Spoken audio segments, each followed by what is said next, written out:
একদিন রাসূলুল্লাহ সাল্লাল্লাহু আলাইহি ওয়াসাল্লাম সাহাবীদের সঙ্গে কবরস্থানের পাশ দিয়ে যাচ্ছিলেন। হঠাৎ তিনি থেমে গেলেন, তার মুখমণ্ডল গম্ভীর হয়ে গেল। সাহাবীরা বিস্মিত হয়ে জিজ্ঞেস করলেন, হে আল্লাহর রাসূল সাল্লাল্লাহু আলাইহি ওয়াসাল্লাম, আপনি কেন থেমে গেলেন? রাসূল সাল্লাল্লাহু আলাইহি ওয়াসাল্লাম বললেন, এই কবরের ভেতরে দুইজন মানুষ আজ শাস্তি পাচ্ছে, অথচ তারা যে কারণে আযাব পাচ্ছে তা তোমরা বড় অপরাধ মনে করবে না।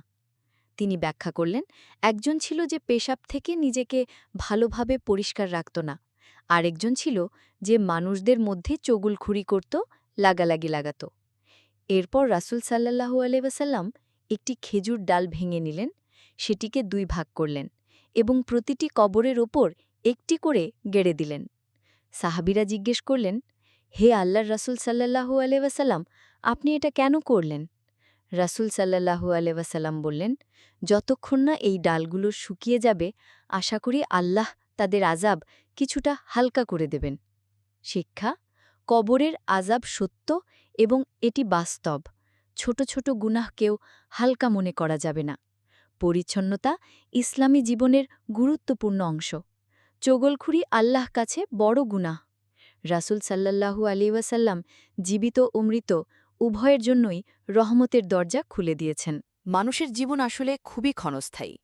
আজ আমরা দুনিয়ায় হাঁটছি, কাল হয়তো আমাদেরই নাম শোনা যাবে কবরস্থানে।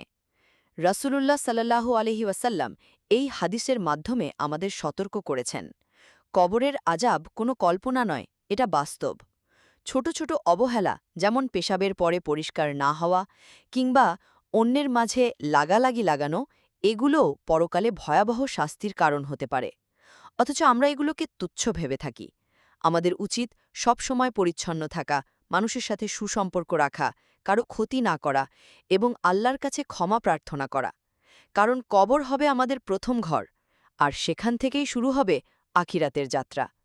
তাই আসুন আমরা সবাই এমন জীবন যাপন করি যাতে কবর আমাদের জন্য শান্তির বাগান হয়ে ওঠে, শাস্তির গর্ত না হয়।